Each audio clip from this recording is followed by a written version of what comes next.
agradecer a Deus a oportunidade de estar aqui nessa igreja pela primeira vez.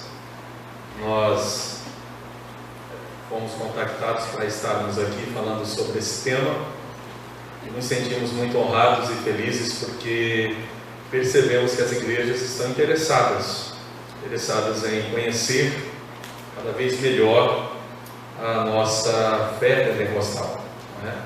Nós já vivenciamos essa fé, mas às vezes nos falta fundamentação bíblica e também, por que não dizer, fundamentação teórica, filosófica acerca daquilo que nós vivenciamos e daquilo que nós cremos. Então eu quero agradecer ao pastor Osíris, agradecer pela oportunidade que ele franqueou, né, com a intercessão aí do pastor evangelista Júnior, que intermediou a nossa vinda aqui.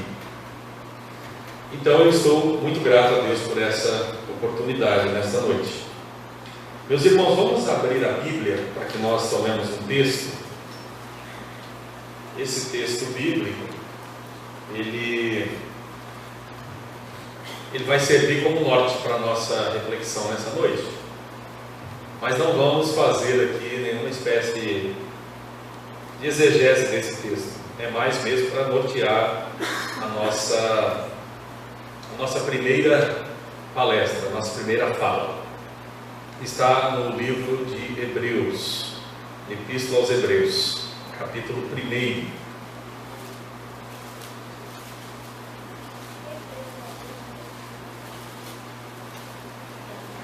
Nós vamos ler apenas 2 versículos, versículos 1 e 2.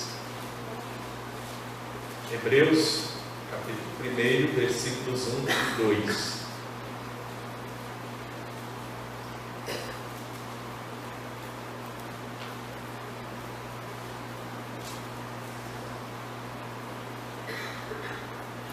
Amém? Amém. Havendo Deus antigamente falado muitas vezes e de muitas maneiras aos pais pelos profetas, a nós falou-nos nesses últimos dias pelo Filho, a quem constituiu herdeiro de tudo, por quem fez também o mundo.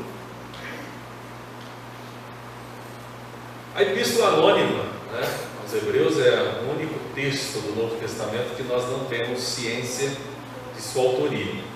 É bem verdade que muitos outros textos não têm de forma declarada a sua autoria atestada, porém a tradição estabeleceu essa autoria. Mas a Epístola aos Hebreus, ela é conhecida por esse caráter de anônimo, né, de não ter quem a assine, nem pela tradição, inclusive nós sabemos quem é o autor, ou a autora, por que não dizer, né? E o fato importante desse texto, no que diz respeito ao que nós vamos falar aqui, é justamente a questão da revelação, que é um aspecto importantíssimo quando se trata de discutir ou de falar a respeito da experiência pentecostal. Em primeiro lugar, a experiência pentecostal por si só, a expressão experiência, é uma expressão que traz calafrios a muitos protestantes, né? Muitas pessoas que não são da nossa tradição pentecostal, elas têm dificuldade com a própria expressão experiência. Essa expressão já gera uma dificuldade, uma barreira para muita gente, porque não se tem uma valorização da experiência, porque ela é vista como algo oposto à verdade doutrinária. Até quando isso procede ou não, nós vamos ter a oportunidade de ver no decorrer dessa fala. Então, de primeiro momento, a coisa mais importante de se estabelecer entre nós e qualquer outro círculo protestante da fé cristã é justamente o fato da revelação. Em que ela consiste? Em que consiste a revelação? E o texto que nós lemos, ele fala de maneira muito clara, de maneira muito nítida, acerca do fato de que Deus falou antes de revelar-se plenamente através da pessoa de seu Filho, Jesus Cristo, Deus falou de muitas formas, né? Aos patriarcas, às pessoas que caminharam com o Senhor no período do Antigo Testamento. Deus falou com essas pessoas de diversas maneiras. Para nós que estudamos a Bíblia Sagrada, a gente sabe que são muitas e são inúmeras as maneiras de Deus se manifestar e transmitir a sua palavra, a sua mensagem aos destinatários a quem Ele queria que essa palavra e essa mensagem fosse transmitida. Então, a coisa mais importante para se estabelecer, no primeiro momento, uma conversa, é a natureza da revelação. O que ela consiste? O que é que significa revelação? Qual é a sua natureza? Como é que ela chega até nós? Como é que nós, seres humanos, recepcionamos a revelação? Isso é muito importante se estabelecer de início. E para nós pentecostais, você vai perceber que é muito importante conhecer esse aspecto, pelo fato de que nós temos uma relação de proximidade muito grande com esse aspecto da revelação e do processo de transmissão da mensagem de Deus. Por isso que eu intitulo essa primeira palestra como Revelação. Você está vendo aí no quadro? Irmãos, estão vendo como é que diz lá? Revelação, experiência e teologia. Isso, revelação, experiência e teologia.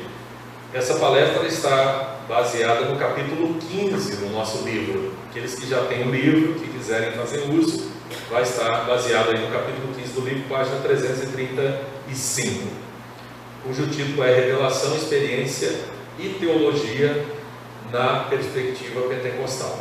Aqueles que tiverem, podem fazer uso do livro, que vai poder acompanhar de maneira melhor ainda o conteúdo. Então, Deus falou de muitas maneiras aos pais pelos profetas. Só que é claro, a mensagem aqui fala acerca dos profetas, considerando o fato de que Moisés é o principal desses profetas. Moisés é uma referência de profeta do Antigo Testamento, assim como Davi é referência de rei no Antigo Testamento. Só que antes dos profetas, Deus falou também ou não? Deus falou com alguém antes do ministério profético? Sim, falou, claro que falou. Deus falou. E falou de muitas maneiras e de muitas formas, e com várias e várias pessoas. E um outro fato importantíssimo é que a Bíblia, ela revela para a gente o que Deus falou, mas ela ao mesmo tempo também acaba nos mostrando, de certa forma, o quanto Ele pode ter falado e nós não termos registro bíblico disso. Essa é uma coisa muito interessante. E é lógico que isso também dá arrepio nas pessoas, porque gera uma espécie de pensamento assim: mas isso é especulação. Veja só. Quando Abraão encontra-se com Melquisedeque, Abraão, ele, de certa forma, ele respeita Melquisedeque por reconhecer uma superioridade em Melquisedeque, né? Por que ele faz isso? Por que Abraão faz isso?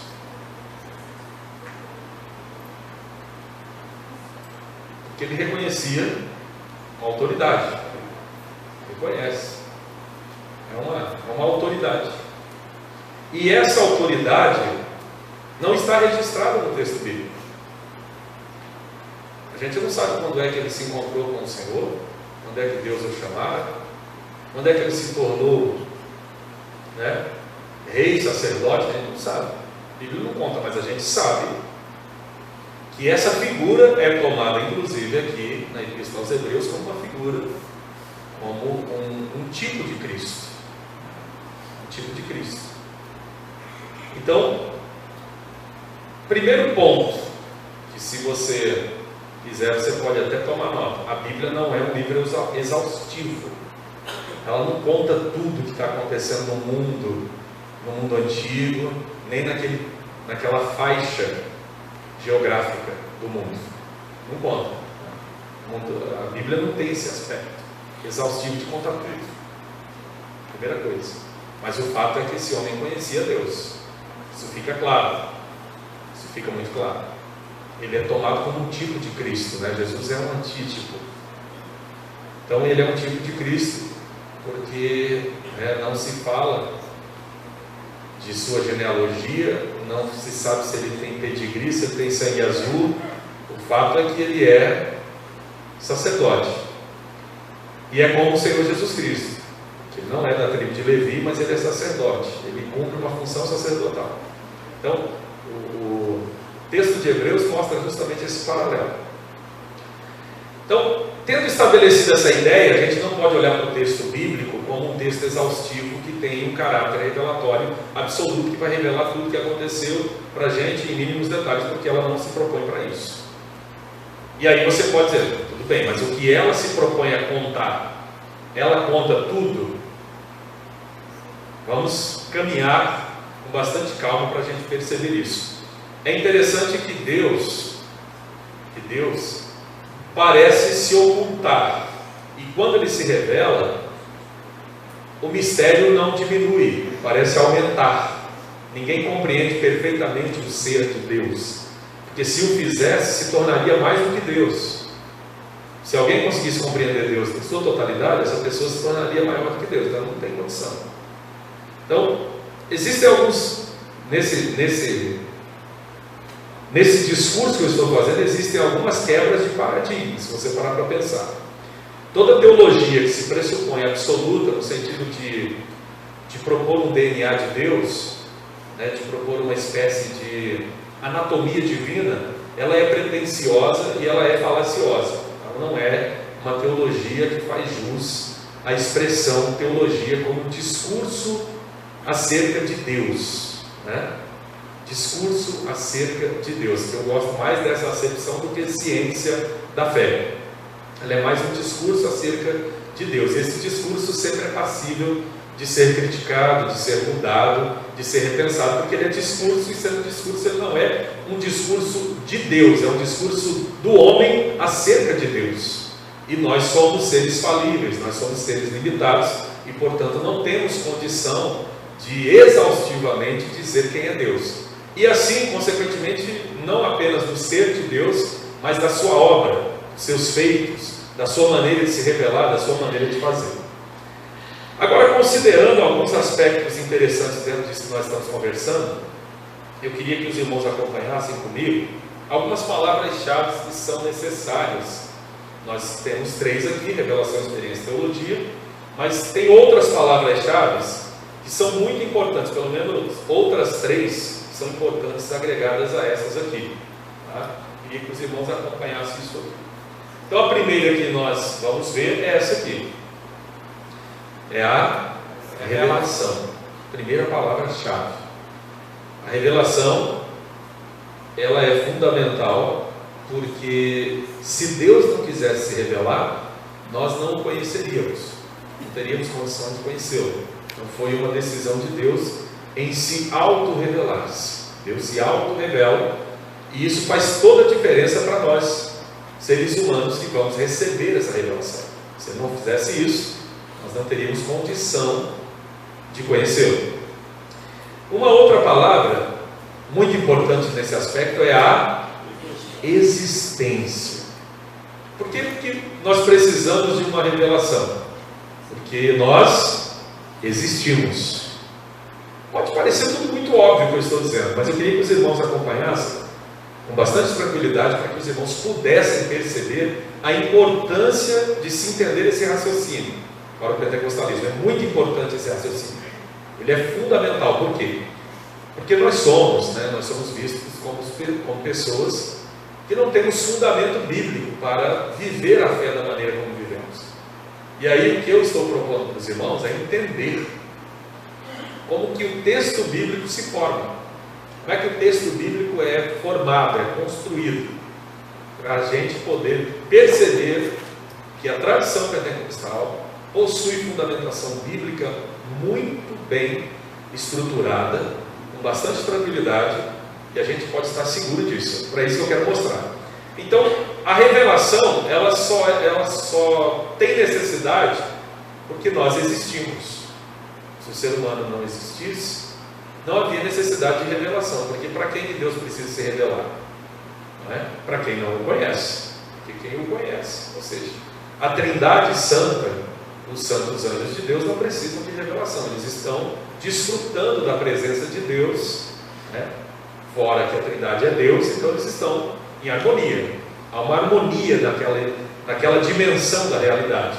Não é o nosso caso. Na dimensão da realidade humana, é preciso que se rompa essa barreira entre nós e Deus, porque é uma barreira de descontinuidade entre o divino e o humano, para que se estabeleça um contato. Então, a revelação, ela se liga à ideia da existência. A existência faz com que seja necessário uma revelação. E aí o que acontece?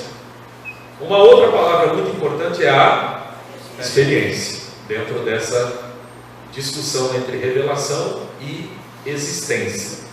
Eu quero continuar caminhando com vocês e mostrando um aspecto que nos distingue dos outros seres vivos, que é justamente o aspecto da razão, tá? O aspecto da nossa racionalidade. Deus nos cria essa capacidade de produção de pensamento, de produção de cultura. Isso é o que difere de maneira sobrenatural o ser humano dos outros seres vivos. Os outros seres vivos vivem de forma instintiva, o ser humano não. O ser humano vive de forma criativa, o ser humano precisa produzir a sua existência. A existência do ser humano não está pronta. O mundo do ser humano não existe. O mundo, quanto mais natural, ele é melhor para os outros seres vivos, para o ser humano não. O ser humano precisa construir casas, o ser humano precisa construir sua roupa, o ser humano precisa construir sua existência tem de ser produzida pela cultura.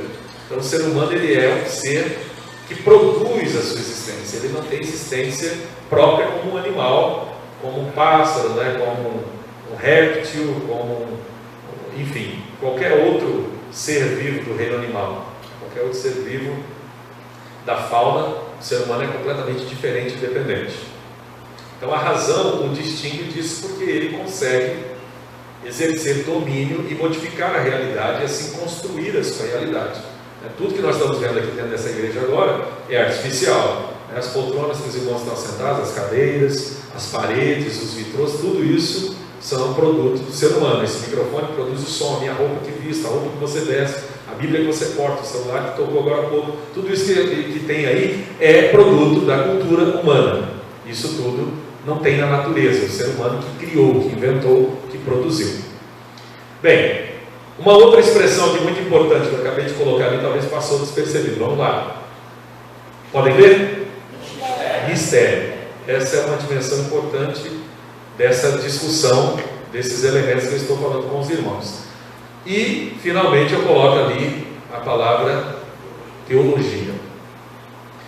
E aí nós temos três camadas, né, de sobrevivência, ou de existência, ou de relacionamento, para colocarmos aqui, para que a gente possa entender, ou de dimensões, né? A primeira é a camada chamada de transcendência, onde está a revelação. A revelação está no nível transcendente. Deus, Ele é transcendente, Ele transcende a nós, Ele está para além de nós. Então por isso que nós precisamos que Ele venha de lá para cá e se revele. Ele está além. As demais dimensões ali, os demais elementos, estão na dimensão da realidade. A existência, o mistério, eles estão na dimensão da realidade. E aí nós temos de novo mais uma dimensão da realidade, onde está a experiência, a razão e a teologia. Então veja só, essa ilustração aqui, esse diagrama, é para os irmãos entenderem o seguinte: eu existo, nós existimos como seres humanos, e então a gente percebe em um determinado momento que nós não temos as respostas que nós gostaríamos de ter.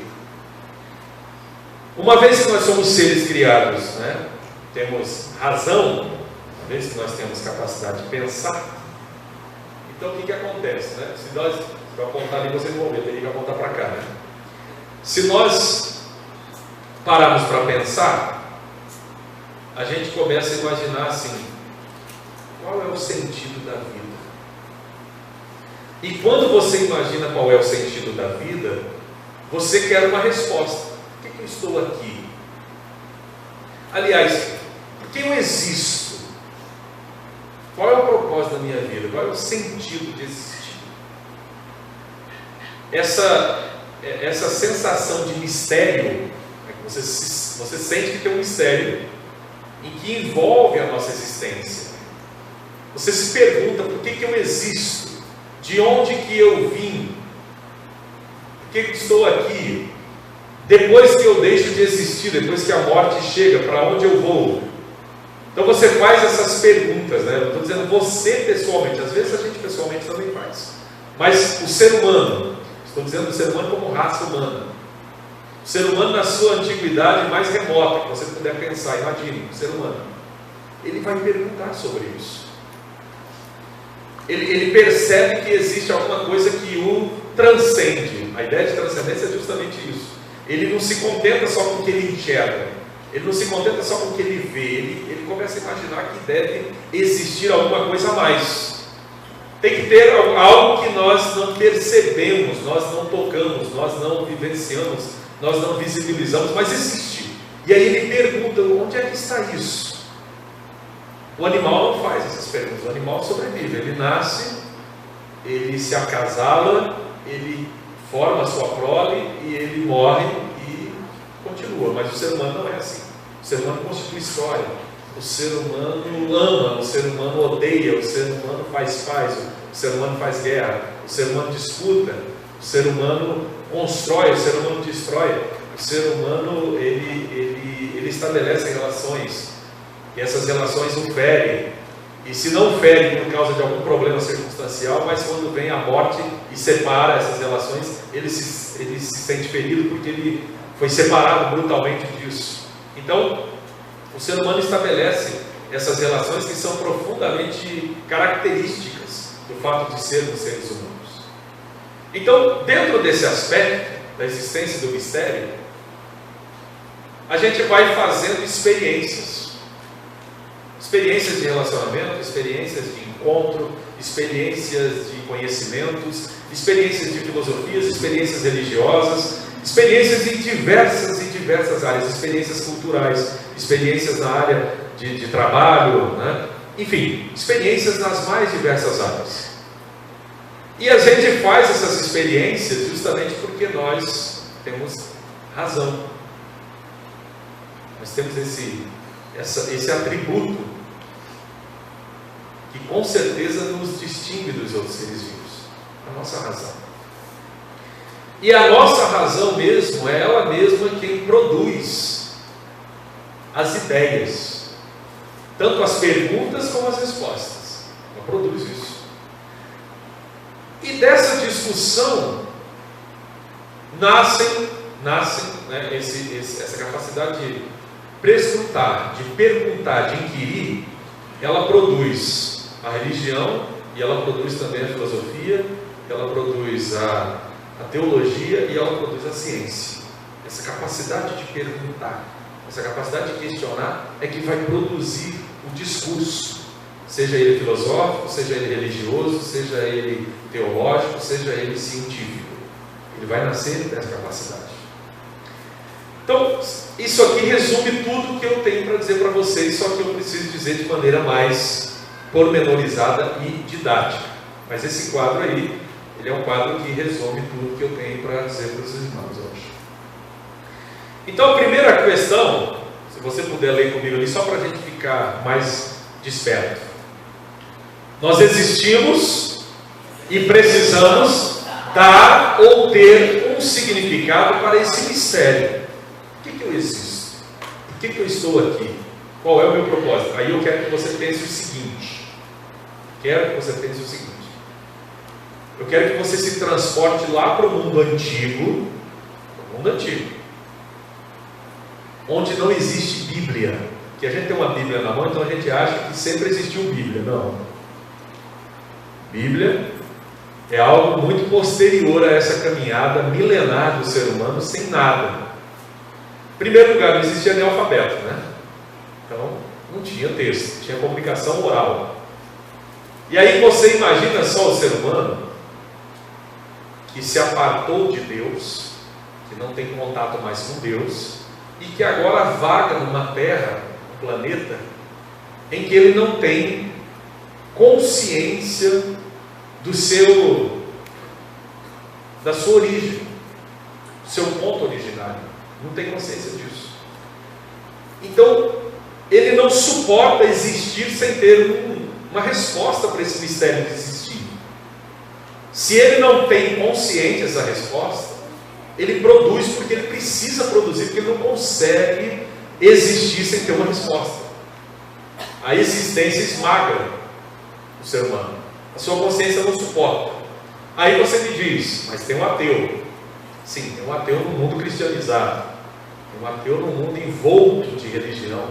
Tem um ateu no mundo civilizado, onde ele coloca no lugar dos valores religiosos, valores morais, valores éticos, valores filosóficos, valores políticos, valores econômicos. Ele coloca, ele não está no vazio. Ele tem coisas que preenchem e dão sentido à sua vida. O ateísmo é um ateísmo, às vezes, de uma caricatura de divindade, que não é nem a divindade da Bíblia. Por exemplo, eu sempre digo para as pessoas que eu não tenho muitos problemas com ateus. Eu tenho mais problemas, às vezes, com crentes. Com crentes idólatras, que na verdade adoram um fantoche, né, com o nome de Deus, que não é Deus, pelo menos o Deus que a Bíblia mostra, parece que não tem muita relação, essa figura que o pessoal apresenta muitas vezes. E o ateu, ele tem dificuldade de crer nisso, porque eu também teria, no lugar dele, que eu também não creio nesse tipo de Deus, que muitas vezes as pessoas apresentam. Então, assim, eu não tenho muito problema com ateu, eu tenho mais problema, às vezes, com crente que é idólatra, né, de uma certa visão divina, e não permite que a sua visão divina seja moldada pela pessoa, por exemplo, de Jesus, que a palavra de Deus mesmo mostra, que é a revelação completa de Deus é Jesus. É Jesus a revelação completa de Deus, ou seja, você vê a pessoa de Deus através da pessoa de Jesus, que se deu a conhecer de maneira plena, de maneira absoluta. Isso aí. Então, tirando esse aspecto, eu quero que vocês pensem o seguinte: eles estão num mundo onde não tem revelação, Deus está em silêncio, Deus expulsou o homem da sua presença por conta da ruptura que houve do relacionamento do homem com Deus. E agora esse homem se multiplicou sobre a terra, e há milhares de pessoas, ou milhões, que queremos pensar assim, e essas pessoas não têm conhecimento de Deus. Essas pessoas não sabem da existência de Deus. E elas precisam de uma resposta pelo fato de elas não suportarem existir. Então, o mistério de existir, o próprio mistério de existir, faz com que essas pessoas procurem um sentido para a sua existência. Por que a gente está aqui? Afinal de contas, por que a gente existe, né? Porque há o tudo e não o nada, é a grande pergunta filosófica. E aí a gente começa a pensar o seguinte: quando você estuda na história, na filosofia e até na teologia, você vai saber o seguinte, que nesse primeiro momento vai surgir as cosmogonias, que são justamente as narrações míticas que buscam satisfazer a nossa necessidade de resposta.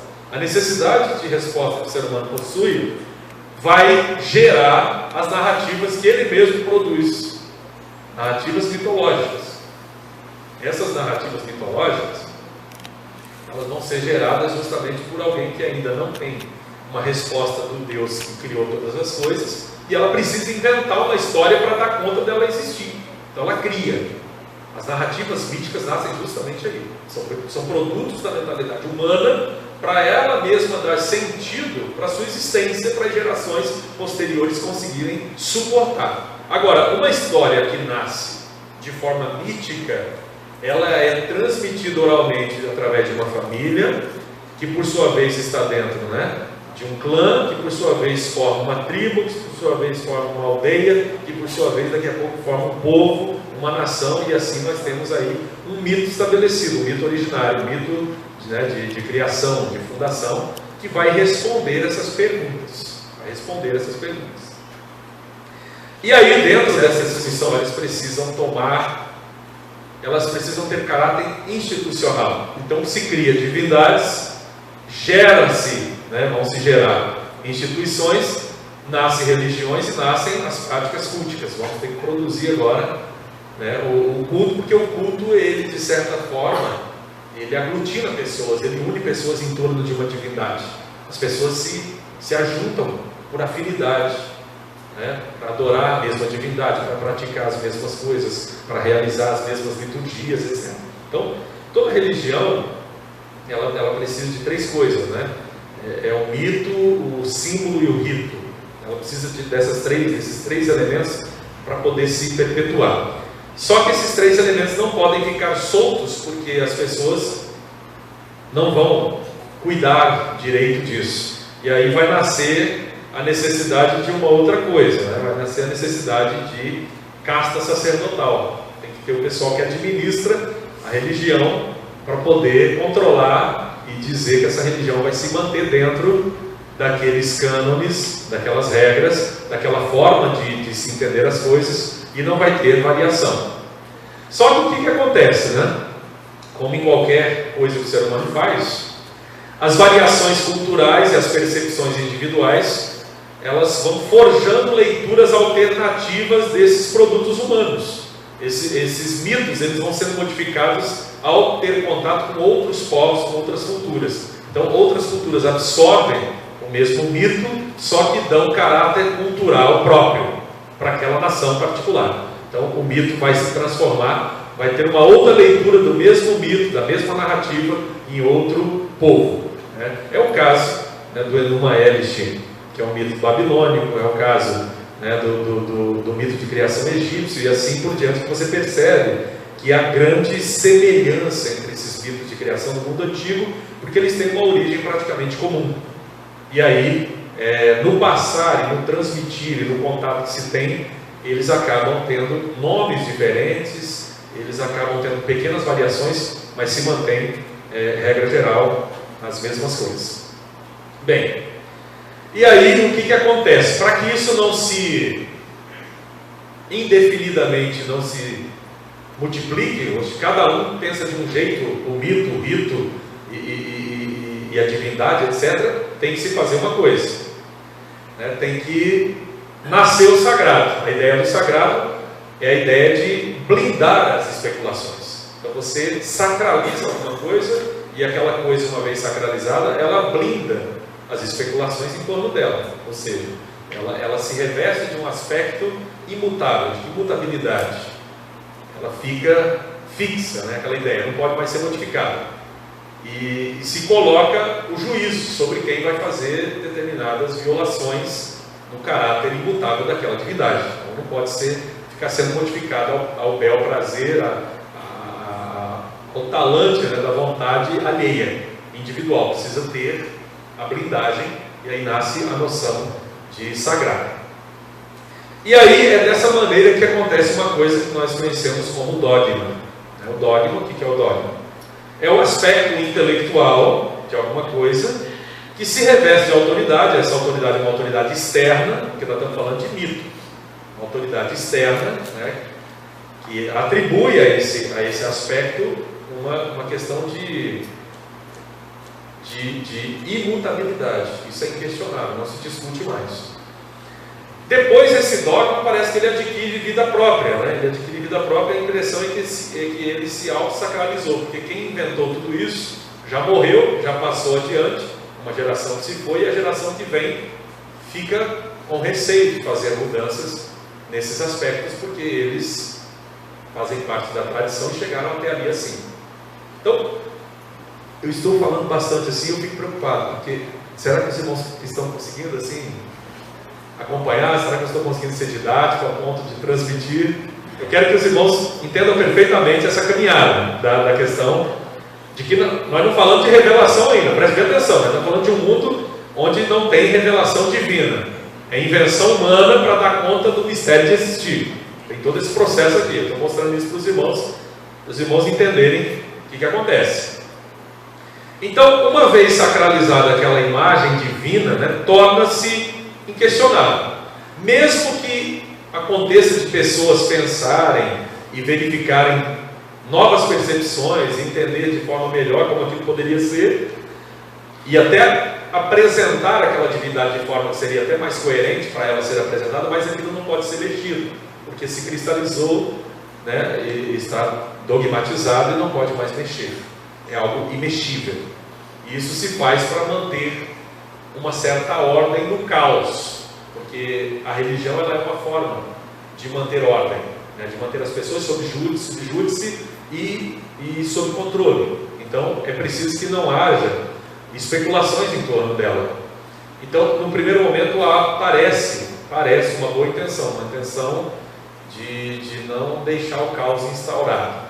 Mas posteriormente isso, porque vai depender do caráter daqueles que fazem a gestão dessa religião, desse mito, né, desse elemento cultural religioso, depois pode entrar a questão do domínio, né? Então, porque se você cria uma divindade, você domina as pessoas que criam essa divindade.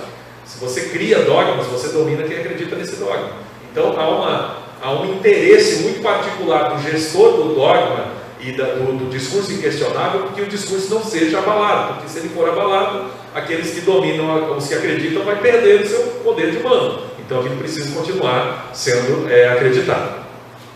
Então é uma coisa bastante séria. Então aqui é que surgem as teologias, né, entre aspas, né? Isto é, as reflexões sobre o divino visando torná-lo mais translúcido, mais palatável, mais inteligível, mais claro. Ainda que seja absurdo quando nós ouvimos, para mim, por exemplo, existem algumas figuras de Deus que são extremamente absurdas, né? Mas para as pessoas fazem muito sentido e elas têm toda uma teologia para justificar essa figura divina. E eu até respeito quem tem isso. Eu só não posso aceitar que eu seja obrigado a acreditar nisso, entendeu? E eu não vou declinar aqui qual seja uma dessas imagens, mas existem várias imagens, né? E existem imagens assim de Deus que são extremamente horríveis e chocantes. Mas se você vai conversar com as pessoas, tem uma tonelada de teologia, de livros, de tratados para justificar essas imagens de Deus em cada uma dessas tradições, sejam elas quais forem. Então, o que eu quero dizer é o seguinte, que nós temos direito de ter a nossa. Queria que vocês pensassem isso. Nós temos direito de ter a nossa. Entendeu? Nós temos direito de ter a nossa forma de adorar a Deus, a nossa maneira de se contactar com Deus. E aí é claro que alguém nesse momento vai ficar assim pensando, talvez não vocês aqui, mas alguém depois, posteriormente pode até me assistir. Mas vem cá, ele está falando isso, mas e a Bíblia? Tudo bem, a Bíblia... nós já vamos chegar lá. Tenha calma. Aguente um pouquinho aí que eu já vou chegar lá na Bíblia. Por enquanto nós estamos fora da Bíblia. Não tem nada com a Bíblia aqui. Estamos falando de discurso humano, tudo no nível da humanidade aí. Não tem nada da Bíblia. Por enquanto é só nesse nível aqui. Mas vocês podem ver que não precisa nem de Bíblia para tudo isso aí existir, né? Isso dá para existir à parte, culturalmente, produto cultural humano. Dá para acontecer dessa forma e a gente sabe que acontece. Então veja só, ainda que falando da mesma divindade, a forma como determinada teologia emoldura, né, essa divindade, apresenta essa divindade, faz com que outro tipo de adepto seja atraído para o seu culto ou veneração. É o caso nosso no cristianismo.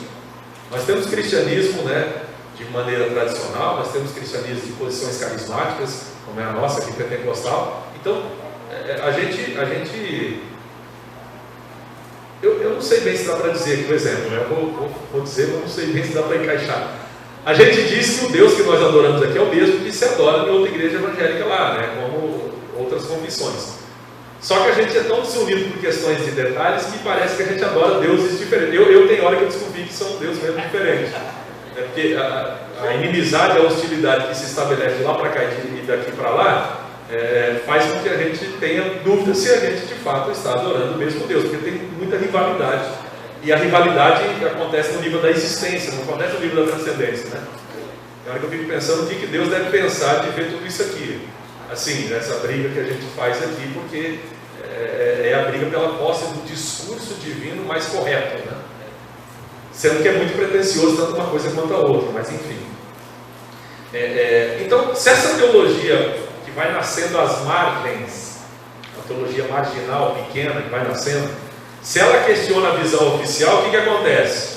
A visão dogmática, ela se transforma então numa concorrente, e aí o que acontece? Ela tem que ser combatida de maneira apologética, aí começa um combate apologético. Eu tenho que provar que que o meu discurso aqui é verdadeiro e que o discurso que aquele camarada está trazendo agora, aquele é mentiroso. Porque se ele provar que o dele está certo, esse povo sai todo daqui e vai para lá. Então vocês estão entendendo que no nível da religião há uma guerra, há um combate, e o combate é pela mentalidade, vocês estão me entendendo? Isso sempre foi assim, desde que nasceu lá atrás, sem Deus, sem ter Deus na parada, porque Deus não é religioso, né? Quem é religioso são os seres humanos, Deus não tem nada a ver com religião. Então assim, o ser humano que cria esse negócio, que faz a gestão de tudo isso, e ele precisa provar por A mais B que ele está com a verdade, né? E eu acho que isso é bacana até, se for ver, né? Porque você veja bem, se você sai lá, eu vou falar lá do Rio de Janeiro, que eu não conheço bem a realidade aqui do Ceará, mas você sai no Rio de Janeiro e você encontra numa rua populosa de Bangu, uma rua com aí 6.000 metros de extensão, 7.000 metros de extensão, você encontra às vezes 60, 70 igrejas diferentes, denominações diferentes, tem umas que estão até parede e meia com a outra. E entre aspas aqui, né, aspas bem grande para isso que eu vou dizer, o pecador passa na calçada, né, ele escuta cada um daqueles pregadores, cada uma daquelas igrejas pregando e dizendo que o outro do lado está errado, que ele está mais certo. Eu fico pensando, fica complicado para o pecador, viu? Decidir qual que eu entro aí, porque eu não sei, se eu entrar nessa, a outra vai dizer que eu estou perdido, né? E aí como é que eu vou decidir onde é que Deus está na verdade? Então, vocês imaginam só que é uma confusão esse negócio, é um negócio difícil você decidir, né? É a questão da teologia. Aí agora, só para vocês perceberem, eu ainda nem falei de revelação, nem de experiência. Eu só tratei no nível teórico até agora da questão. Não falei sobre isso. E eu fiz isso de propósito, fiz justamente de propósito para mostrar para os irmãos que a teologia, que é uma teorização sobre o sagrado, teologia é isso, é uma teorização sobre o sagrado. É discussão teórica, é discurso. Ela pode muito bem sobreviver sem qualquer necessidade de revelação ou de experiência. A teologia vive sem nada disso. O camarada senta, escreve um livro de teologia de 2.000 páginas sem ter nenhum contato com Deus. Ele não é nem crente às vezes, pode fazer. Se vai prestar ou não é uma outra coisa. Agora eu estou dizendo, vai fazer, pode. Inventar uma religião, uma doutrina, criar uma ideia, pode, sem problema. Se ele for inteligente, criativo. Hoje em dia eu desconfio, né? Se ele for meio louco, né? Vai ter gente para seguir ele também, entendeu? Pode ser o negócio mais exótico do mundo, vai ter gente para seguir ele. Então, isso só foi para mostrar para vocês que o aspecto teórico não é o mais importante. Não é o mais importante. Isso foi só para dizer para vocês que o aspecto teórico do qual o pentecostalismo é acusado de não ter, não é a coisa mais importante. E o aspecto teórico pode ser elaborado a parte de tudo isso aí. Entendeu? A parte, inclusive, da Escritura. Agora, quando se fala de revelação e experiência, ou de experiência e revelação, né, a inserção desses dois elementos, ela muda completamente a discussão. Que a revelação pressupõe o quê? Uma resposta a algo, de um mistério, e aí a revelação vem para quê? Para esclarecer o mistério, não é isso? Então, eu e você não produzimos revelação, não. Nós estamos no escuro, nós estamos no mistério, nós estamos na busca, e Deus, em sua bondade, resolve se auto-revelar. Ele vai dizer assim, olha, eu vou me revelar. Eu vou dizer que eles têm um sentido para a vida.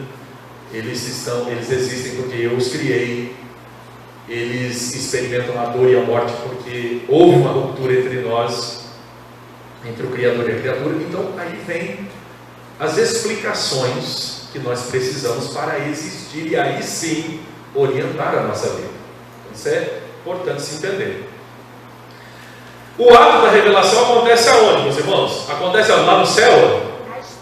Onde é que acontece o ato da revelação, meus irmãos? Hã? E por isso mesmo, o que gera? Não estou ouvindo bem, vamos lá, meu irmão. Gera o quê? Experiência. Gera uma experiência. O Deus gritou lá assim do céu para Abraão: Abraão, toma nota aí, pega um pergaminho aí, entendeu? Afia uma pedra aí que você vai escrever. Toma nota aí que eu vou dizer. Foi assim que Deus fez com Abraão ou não?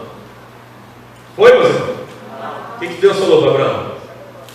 Sai da tua terra, do meio da tua parentela, e vai para uma terra que eu vou te mostrar, e lá eu vou te fazer uma grande nação. O Abraão não era ateu. O seu pai, né, diz a tradição, e a gente sabe que são livros apócrifos que contam essa história, era um fabricante de divindades, de ídolos. Ele criava ídolos e vendia para as pessoas. Então Abraão sabia que o ídolo não era nada, porque o pai dele que criava, né, na loja de artesanato dele. Ele que criava, no fundo de casa. Ele sabia que aquilo tudo não era nada. Só que um dia Deus se revelou para ele. Como é que Deus se revelou para Abraão? Alguém sabe aqui? Hã? Dá para saber como é que foi que Deus se revelou para Abraão? Se ele apareceu de forma física, se ele falou uma voz, se foi por dentro de Abraão que Abraão escutou. Dá para saber ou não? Abraão leu Bíblia? Porque não existia Bíblia, né? Então dá. Então veja só, eu queria só que você fosse pensando assim, como é que foi a revelação para Abraão? Abraão teve uma experiência, irmãos, ele teve uma experiência. Essa experiência do Abraão fez com que ele precisasse contá-la. Ele tinha que convencer a mulher para sair na jornada com ele, né? Família, vão comigo. Teve que contar. Eu imagino assim, que a pessoa que ouve tem que ter mais fé do que o que experimentou, porque o que ouve já não teve a mesma coisa. Concordam? Porque quem teve a experiência é fácil, ele teve a experiência. E o outro que não teve, escutou, teve que acreditar. Já teve que ir. Diz que Deus depois vai falar também com Sara. Deus depois vai falar com ela. Então assim, eu quero só que você pense isso. Quanto foi de experiência que aconteceu no passado? Que é isso que o texto de Hebreus diz para a gente. Deus falou antigamente. Então a Bíblia, por exemplo, a Bíblia, você tem aí. Antes dela ser um texto, ela foi o quê? Antes, lá no começo. Foi uma experiência. Antes de ser um texto. Antes de ser um texto, ela foi uma experiência. Aquela experiência se transformou num testemunho. E aquele testemunho foi contado de Abraão para Isaac, que também teve a sua experiência com o Senhor. Isaac, por sua vez, vai contar para os seus 2 filhos, não é isso? E um deles vai se tornar pai da nação de fato, vai se tornar Israel, e vai contar para os seus filhos. Os seus filhos vão povoar o Egito, que é a potência mundial da época. Eu estou encurtando por causa do meu tempo. Então o que vai acontecer? Ali eles se multiplicam, e ali eles não têm Bíblia. Eles vão ficar 400 anos lá dentro, né? Foi em números exatos 430, mas há quem faz uma somatória desde quando chamou Abraão até o período de sair, para dar os 430 anos. Eu não sou muito bom nesse negócio de cronologia, não vou mexer com isso. Então assim, mas o fato é que passa-se 430 anos para que saiam lá de dentro. Eles não têm nenhum versículo de Bíblia, eles têm uma promessa que foi dada ao patriarca Abraão, que eles iam sair dali e iam para uma terra. É ou não é? E eles caminharam à luz dessa promessa. Foi isso que levou a eles. Não foi nem a experiência deles com Deus, foi a experiência de quem? A fé deles era baseada na experiência de Abraão. Então eu fico pensando assim, hoje quando eu vejo dizer, rapaz, a experiência é uma coisa que não presta, pentecostal é maluco, esse negócio de experiência, eu fico pensando, mas como é que esse pessoal pode dizer isso? A Bíblia é o que, afinal de contas, se você for ver? É um conjunto de experiências contadas, que se transformaram em textos, ou não? É isso que é a Bíblia, não é? Você tem alguns trechos aqui onde parece que Deus falou diretamente, aí foi anotado, mas é um decálogo, é uma coisa, é outra, bem saltada assim, mas a maioria das coisas foram experiências que aconteceram. E se você vai até para o apóstolo Paulo, até os textos paulinos, que eles chamam de textos didáticos, falam que são textos, né? Não são narrativos, são didáticos, até os textos didáticos de Paulo são das experiências que Paulo tem em cada igreja que ele dirige, cada igreja que ele lida, em cada problema que ele lida. E quando porque as epístolas são dirigidas a públicos, não é isso? Aos Efésios, a igreja que estava em Éfeso, aos Coríntios, né? A igreja que estava em Corinto, é isso? E assim, são certo. Quando ele manda para Timóteo, ele fala de questões particulares para Timóteo, mandando não tomar só água, vai tomar vinho, que também vai fazer bem. Você imagine só, se o cidadão tem um problema estomacal e for tomar vinho, vai morrer nada. Porque o vinho não tem elementos que vão prejudicar, dependendo do tipo de enfermidade que tem. Só que Paulo deve saber especificamente o que Timóteo tinha naquele momento, a ponto de recomendar aquilo. Mas aquilo é para o Timóteo, não tem nada a ver comigo. É para ele, eu não sou o Timóteo. Nem que meu nome fosse Timóteo, mas eu não sou aquele destinatário. Então assim, como é que se salta, né, os textos de Paulo com tanta autoridade, e aí você diz, não, de Lucas não vale. De Lucas não vale. Então eles criam um cânon dentro do cânon. Isso é tudo Bíblia, agora tem Bíblia que é mais Bíblia dentro da Bíblia. Entendeu? É mais ou menos assim. Ou seja, todos aqueles textos que a gente pega para fundamentar a nossa tradição, aquilo é mais Bíblia do que a Bíblia deles. Os textos que eles pegam, não, esses não valem nada. Então assim, você percebe que é um desnível, até quando se trata de destratar o outro, se desvaloriza até a Bíblia que o outro lê, que é a mesma Bíblia que ele tem, só que ele diz, não, mas a minha leitura é mais sofisticada, aí tem esse pedantismo também, né? Essa arrogância, a minha leitura é mais certa que a sua. Mas como é que você sabe que a sua é mais certa que a minha? Eu estava em Goiânia no ano passado, acho que foi o ano passado, talvez no ano passado, num evento, foi até um evento desse, foi feito assim, só foi no auditório da faculdade, mesmo da igreja. E aí estava tendo o lançamento de um livro, era um livro sobre uma das epístolas de Paulo. E o autor lançando o livro, eu sei como é que é lançar um livro, a gente sabe como é que é o trabalho que dá, etc. E ele estava lançando aquele livro, fazendo aquele discurso, etc. Junto com o outro preletor que estava também no evento, que prefaciou o livro. E aí depois, quando eu fui falar, não foi de caso pensado não, mas no meio da minha palestra me ocorreu um exemplo, e eu tomei o exemplo do lançamento do livro para exemplificar. Eu disse o seguinte: se tivesse só uma interpretação daquela epístola, por que se produziu mais um livro para aquela epístola? Ou seja, se só tem uma interpretação, então a gente só tem que descobrir qual é o livro que tem essa interpretação absoluta, comprar ele, ler e acabou, não precisa escrever mais livro nenhum. Só que as pessoas produzem, né? As próprias pessoas que defendem esse ponto de vista, que só tem um tipo de leitura, elas compram 10 comentários de um mesmo livro da Bíblia. A editora lança 10 comentários daquele mesmo livro. Pessoas da sua própria tradição diferem uma da outra na interpretação daquele livro e produzem livro também de comentários. Então como é que pode ter só uma leitura? Você sabe que não tem só uma leitura. E aí você diz, mas vem cá, a Bíblia tem um sentido só. Tudo bem, qual é? É o da minha tradição, ok. Então todo mundo caminhou na ignorância até a sua tradição ser fundada, para agora sim a Bíblia ser bem interpretada. É muito pretensioso isso, né? Então assim, as pessoas não querem entender que a nossa interpretação também é produto da nossa experiência de fé, da nossa tradição que já inocula, coloca um óculos para a gente ler a Bíblia, tem todo esse contexto envolvido. E o mais interessante, a Bíblia em si, ela em si, não é católica, e não é protestante, não é pentecostal nem sensacionista, não é calvinista nem arminiano. A Bíblia em si não é nada disso. Agora todo mundo pega na Bíblia, né? Católico se fundamenta na Bíblia, protestante se fundamenta na Bíblia, o calvinista na Bíblia, o arminianista na Bíblia, o pentecostal na Bíblia. Ela é tão rica que dá para base para todo mundo, né? É interessante isso. Eu acho que deveria ser uma coisa para se pensar. Isso é que deveria se pensar, entendeu? Se imaginar isso, como que ela é tão diversa, como que ela é tão rica nesse ponto. Então o problema da gente ficar procurando erro na confissão do outro, eu acho que é um exercício até meio que desagradável. Agora, se você não tem confiança naquilo que você crê, aí você tem que procurar para você crer de forma fundamentada. Você que pertence a determinada confissão de fé, você tem que procurar para você ter sua crença de forma fundamentada. Então, o que acontece? Essa experiência precisa ser contada, porque o que se experimenta deve ser reproduzido em palavras. Mas aí vem uma perguntinha. Você passa por experiências boas e ruins. Todos nós passamos por todo tipo de experiência. Vamos pegar uma experiência boa.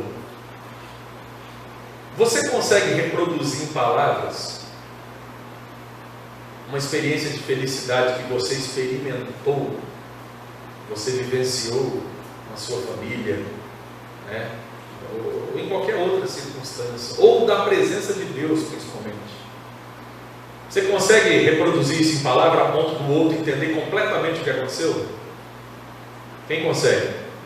Você tem uma vista, você vê uma imagem que você não tem a câmera lá, o celular para filmar. Hoje em dia está fácil, né? Mas antigamente não tinha isso. Então você às vezes não estava com a câmera ali para tirar uma foto, e às vezes tirava a foto, o filme queimava e tinha um problema. E aí você relata a paisagem, como é que era. Você consegue reproduzir com a riqueza de detalhes o que você viu? Você não consegue reproduzir e o outro não consegue ver também. Que a experiência, ela sempre vai estar além do que a gente consegue reproduzir em palavras e o outro consegue entender. Então preste bem atenção nisso, né? O texto bíblico é o relato das experiências que se viveu, mas mesmo esse relato da experiência que se viveu, ele não consegue reproduzir de forma absoluta, porque falta no vocabulário da própria pessoa palavras que pudessem descrever absolutamente aquilo que se viveu, só para se entender, né? Por exemplo, a gente às vezes ignora a dor de Maria ao ver Jesus Cristo da forma como ela viu. Quem é mãe aqui? Levanta a mão, as mamães. O amor de mãe é um amor, até a Bíblia exemplifica, é um amor muito singular. A gente sempre fala, né, do sacrifício de Jesus, e é lógico que foi uma coisa terrível. Mas o que será que sentiu Maria como mãe, né? Maria carregou no ventre 9 meses, ensinou Jesus a falar, ensinou Jesus a andar, deu mamar para Jesus, né? Deu banho em Jesus, criou Jesus. O que aquela mãe sentiu ao ver o filho destroçado, arrebentado, daquele jeito? A gente às vezes não para pensar nesse aspecto. Jesus morreu para me salvar. A gente não para para pensar assim, de uma mãe que sentiu uma dor profunda, e a dor foi tão profunda que quando o Senhor é apresentado no templo, o Simeão vai dizer assim, uma espada vai transpassá-la. Falou que uma espada ia transpassar ela. Ali naquele momento era um bebezinho, 33 anos depois que aquilo vai acontecer. Entendeu? Às vezes eu me pego pensando nisso. A gente não consegue reproduzir isso, essa experiência dela, a gente não consegue. Por mais que a gente pense, a gente não consegue, porque só ela que viveu essa dor, que sabe a dor de ver o filho daquele jeito, naquela situação. Então, o que eu estou querendo explicar para vocês é que a gente fala da experiência, mas a gente não consegue traduzir completamente, porque as palavras são pobres diante da riqueza da experiência, tá? Então a experiência, ela tem que ser contada, e aí então vai se originar a narrativa, o relato dessa experiência, e a esse material é que a gente dá o nome de revelação. Então a Bíblia é produto de experiência do passado, que alguém vai dizer assim, não, mas as experiências do tempo da Bíblia, elas são verdadeiras. Mas e as experiências que você tem hoje? Aí é cada um que vai ter que responder por si. São verdadeiras ou são de mentira? Eu não tenho como. Aí é uma coisa que eu não tenho como definir para você. Se a experiência que você teve com Deus é de mentira ou de verdade. Aí é que o pessoal vai dizer, mas é por isso que tem que tirar a experiência de cena. Porque ninguém tem controle. Mas quem disse que tem que se controlar alguma coisa? Entendeu? Quem crê que Deus fala hoje com você? Isso é o pentecostalismo. Eu creio também. Mas para muitas tradições protestantes, o que Deus tinha que falar, Ele já falou aqui na Bíblia. Não fala mais nada hoje, já está tudo falado aqui. Se você quiser, você busca aqui. Deus não fala mais nada hoje, não. Se você tem uma questão específica, é problema seu. O que Deus tinha que falar, já falou aqui. A experiência prova que isso não é verdade. No meio pentecostal, pelo menos, prova. Porque a gente percebe Deus falando com a gente em situações que só mesmo cada um particularmente é que pode comprovar o que foi ou que falou com você e trazer aqui na igreja para pregar como regra para as outras pessoas. Não. Foi uma experiência particular, singular. Eu não vou fazer dela uma doutrina, mas para mim ela vai servir para o meu consolo, né? Para mim, para o meu socorro, para a minha orientação, ela vai servir. Então, é importante entender esse aspecto da experiência para que a gente valorize isso que é muito próprio do pentecostalismo. O que seria a teologia? A teologia seria a tentativa de explicar de forma lógica e racional o texto que reproduz em palavras, às vezes até metafóricas, a experiência. A teologia é a tentativa de explicar em palavras aquilo que foi reproduzido em palavras, e às vezes essas palavras até metafóricas aqui na própria Bíblia. A teologia é a ideia de tentar organizar isso de forma racional. Mas eu quero que você perceba o estágio da teologia, onde é que a teologia está, olha em nível que ela está, olha o tanto de coisa que já aconteceu até chegar na teologia. E isso, meus irmãos, não é desfazer da teologia. Eu sou uma pessoa que gosta muito de teologia, gosto de ler teologia, gosto de estudar teologia, de certa forma também produzo teologia, mas eu reconheço que existem duas formas principais de fazer teologia, né? E aí tem duas palavrinhas até que são feias. É a forma apofática, que reconhece as limitações da teologia, né? E a forma catafática, que é a forma absolutista de produzir teologia. Não, eu produzi teologia, escrevi, gravei na pedra, ninguém pode questionar e acabou. Tem essa forma e tem outra. Eu sou da outra forma. Eu sou da forma apofática. Eu produzo teologia a lápis, que eu sou falível, sou passível de errar, mesmo querendo acertar, posso estar equivocado e alguém tem que melhorar isso. Mas, e aí que está. Então, o triste desse negócio, sabe o que é? É que eu vou dar um exemplo bem didático para vocês. É quando a teologia se torna mais importante do que a Bíblia. E isso acontece. Seria a mesma coisa que você comprar uma Bíblia de estudo, e em vez de você se basear pelo texto bíblico, você se basear pelas notas. Ou seja, a nota tem caráter de texto bíblico e o texto bíblico é que tem caráter de nota. Inverte, entendeu? A nota fica sendo o que falou e disse, e o texto bíblico só corrobora com o que a nota falou e disse. Para quem tem esse caráter absolutista de teologia, é assim que funciona. Que a teologia dele diz, está dita, e a Bíblia é que tem que concordar e dar um tapinha nas costas dele, que acabou porque ele está certo. Então assim, eu não consigo entender bem isso. Eu acho que o negócio está meio que inverso. E aí nesse ponto é que eu digo que a experiência é superior à teologia. Tem gente que diz por aí, não, o César está dizendo que a experiência é superior à Bíblia. Eu nunca disse isso. No meu livro, nem em lugar nenhum, nem no discurso. Eu disse que a experiência é superior à teologia. E aí eu volto a dizer, ela é mais importante do que a teologia. Sem dúvida alguma. Ou não, meus irmãos?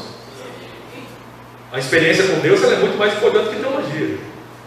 Uma pessoa que tem experiência com Deus, ela pode cair, ela pode ter fraqueza, mas ela vai ficar firme. Agora, uma pessoa que não tem experiência com Deus, e a questão dela é só teórica, meu amigo, ela abandona as coisas da fé muito rapidamente, muito facilmente, porque é só teoria, não tem substância, não tem nada concreto. Então, as primeiras formas teológicas da religião cristã, por exemplo, elas se defrontaram com concorrentes à altura. Teve muita briga no início, e quem estuda aqui polemia e apologética, sabe disso. Quem estuda aqui pais da igreja, tanto os latinos quanto os gregos, sabe os embates dele. Quem estuda história dos concílios, sabe dos embates que tiveram até a gente chegar onde chegamos. Entendeu? Só que tem uma força institucional, né? Após os concílios, sobretudo, que definiu o que era ou não ortodoxo e oficial, que era dogmático. Então, as outras propostas teológicas, elas foram consideradas heréticas, heterodoxas e marginais. Tudo que surge depois, tanto que a briga é muito grande, né? Para muitos setores da religião cristã, o protestantismo até hoje está desviado e está fora. Porque se estabeleceu que quem tem a verdade absoluta é a Santa Sé. E aí o protestantismo rompeu com isso através da reforma. Só que depois os próprios protestantes, quando alguém rompe com eles porque entende outras maneiras de se servir a Deus, ele cria a mesma condenação que o catolicismo romano fez com o protestantismo, e o protestantismo vai com o outro protestante. Esse é o problema. Então o cristianismo ele gerou várias expressões, fragmentações, né? O cristianismo oriental e ocidental foi só o primeiro, que foi no século XI. Primeira divisão, né, entre a igreja ocidental e a igreja oriental. E vale dizer, quando a gente fala de reforma protestante, a gente está falando do lado ocidental do mundo, que é o nosso lado aqui. O oriental não teve reforma protestante. A Bíblia deles tem o dobro de livro que tem o nosso. E tem uma série de coisas, cristologia completamente diferente da nossa. Então assim, isso é só para se entender um pouquinho. E aí caberia só uma pergunta: quem está certo? É o cristianismo ocidental ou oriental? Como é que Deus vai decidir isso aí? Né? Quem é que vai se salvar? Vai ser os do Oriente ou os do Ocidente? Bem, imagine, né? Então, nesse lado ocidental nosso, teve a reforma, e essa reforma gerou várias expressões. Essas expressões aí, inclusive nós aqui, pentecostais, somos produto da reforma.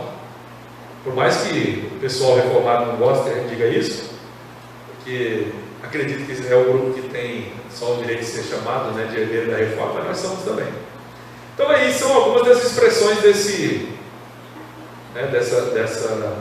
dessa fragmentação, né? Protestantismo histórico, protestantismo evangélico, né? Pentecostalismo, o neopentecostalismo e muitos outros, se nós fôssemos aqui elencar. Agora, a revelação é a matéria-prima, né? Os grupos então fazem exegese dessa mesma matéria-prima. Todas as igrejas evangélicas usam a mesma Bíblia, os 66 livros, não é isso? Pode ter uma versão diferente, revista atualizada, revista corrigida, NVI, NVT, e aí pode ter essas diferenças, mas é a mesma Bíblia. E posteriormente, né, eles fazem essa interpretação, posteriormente sistematizam o produto dessa análise, transformando esse produto em discurso final, que é justamente a teologia. Né? A teologia, ela vem justamente nessa esteira aí. Esse discurso, ele vai para o manual, né? Ele vai para o manual de teologia sistemática e está pronto a ser reproduzido pelos adeptos daquela confissão. As pessoas vão agora só crer no que está ali. Elas não vão direto na Bíblia, elas vão lá no manual teológico que diz. Aí você pode dizer: não, mas eu não leio nenhum manual de teologia sistemática. Mas ela é passada, transmitida através dos ensinamentos das pessoas. Ela passa a ser transmitida de forma sistematizada nos vários canais de difusão das igrejas cristãs. Culto de ensino, escola dominical, seminário de teologia, e assim vai passando a tradição. E ao povo cabe apenas se adequar, né, ao manual, aquilo que ele estipula. Ou seja, se a experiência pessoal do crente não encontrar respaldo nesse manual, essa experiência deve ser considerada inautêntica. Faz pouco tempo que eu ouvi um testemunho de uma pessoa muito séria, pessoa muito madura. A sua mãe estava cuidando do seu pai já faleceu agora, mas naquela época, pai doente, e não tinha nenhum filho, nenhuma filha por perto, nenhum cuidador, e a mãe, desesperada, estava chovendo muito, e começou a orar, falou: Senhor, a palavra diz que o Senhor vai dar ordem aos anjos a teu respeito.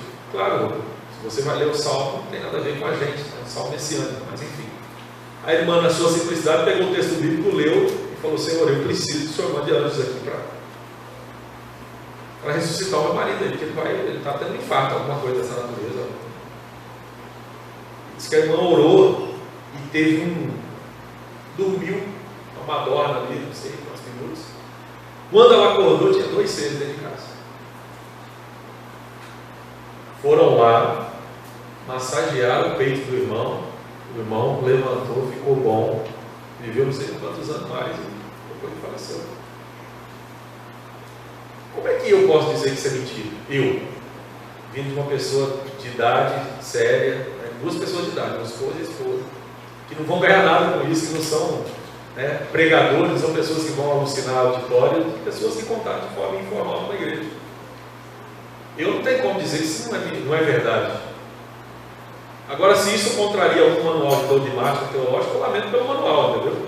Eu só sei que a irmã foi atendida na sua necessidade, é isso que importou para ela. O salmo não tem nada a ver com, pois é, mas era esse o pentecostal. Pegou o texto bíblico, leu para o Senhor. O Senhor diz aqui na tua palavra: eu creio que o Senhor pode mandar esse anjo aqui. Não era um salmo para a pessoa, era um salmo messiânico, mas ela foi atendida. E aí, como é que a gente faz? Aí eu me lembro quando eu fui pregar em São Paulo, uma igreja lá em, acho que era Sorocaba. E o irmão me apanhou lá no aeroporto de Guarulhos e ele me falou uma coisa dentro do carro que eu nunca vou esquecer. O irmão foi me conduzir. Uma das coisas mais inteligentes que eu ouvi. Ele falou assim: Pastor César, eu tenho uma teoria comigo. A Bíblia é simples para quem é simples. Eu falei, rapaz, ele está certo. Você se meteu a ser sabido na Bíblia, isso aqui é um monte de problema, entendeu? Mas se você for simples, rapaz, resolve tudo. É ou não é? É, rapaz, porque ele lê ali, a irmã lê o salmo como na leitura mais simples, superficial, é isso aqui que está na tua palavra, Senhor, faz isso aqui, e foi. Se fosse um intelectual, ele não, eu não posso querer isso aqui de Deus, não, isso aqui é um salmo para Jesus, não tem nada a ver comigo, destinatário não fui eu, estilo não sei o quê. Aí você vai criar um monte de coisa e vai criar problema. Então, ele falou uma coisa que gravou no meu coração: a Bíblia é simples para quem é simples.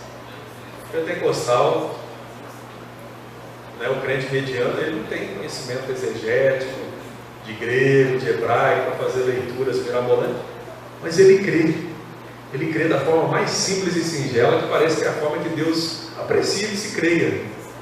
E aquilo gera socorro para a sua vida de forma muito prática. Bem, finalizando agora. Nós temos em primeiro lugar, vamos resumir aqui a aula de hoje. Em primeiro lugar, nós temos o que, meus irmãos? Revelação. Mais a experiência. A revelação sem a experiência é nada. Só tem revelação porque tem uma experiência. Não tem revelação, Deus se revelando para Deus, Deus para Deus, não, é Deus para o ser humano. E aí tem que ter uma experiência. Para Deus se revelar para um irmão que mora lá no sítio, eu te pergunto, ele vai chegar lá falando em que língua? Ele tem que falar na língua dele, não é? Falar português. Se duvidar, tem que falar português até rústico, que é para ele entender. É que se Deus chegar lá dizendo, olha, abre bem o teu pavilhão auricular, né? O irmão não vai entender, né? Que é para ele escutar, entendeu? Então Deus vai ter que dizer, rapaz, abre a tua orelha, né? Presta atenção no que eu vou te dizer. E ele vai falar assim, porque é para ele entender, porque Deus quer que ele entenda, entendeu? É isso aí, a revelação ela presume experiência. Então a experiência tem um valor incrível, porque se não tivesse experiência, não tinha nem Bíblia. Bíblia não existia. Então, o que vem depois? O registro da experiência da revelação. Isso faz o quê? Formar o texto. O texto é isso.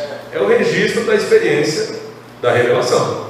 É justamente o texto. Gera o texto bíblico. Aí depois nós temos o quê? Processo de seleção mais. Aí tem um processo de seleção e canonização do texto bíblico. Vamos decidir o que é Bíblia, o que é cânon, o que vai entrar, o que é autorizado, o que não é. Os irmãos sabem disso?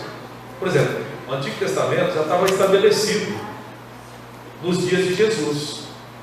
Só que o Novo Testamento foi ser aprovado no ano 360 alguma coisa, se não me falha a memória. Ou seja, no quarto século foi decidir os 27 livros do Novo Testamento.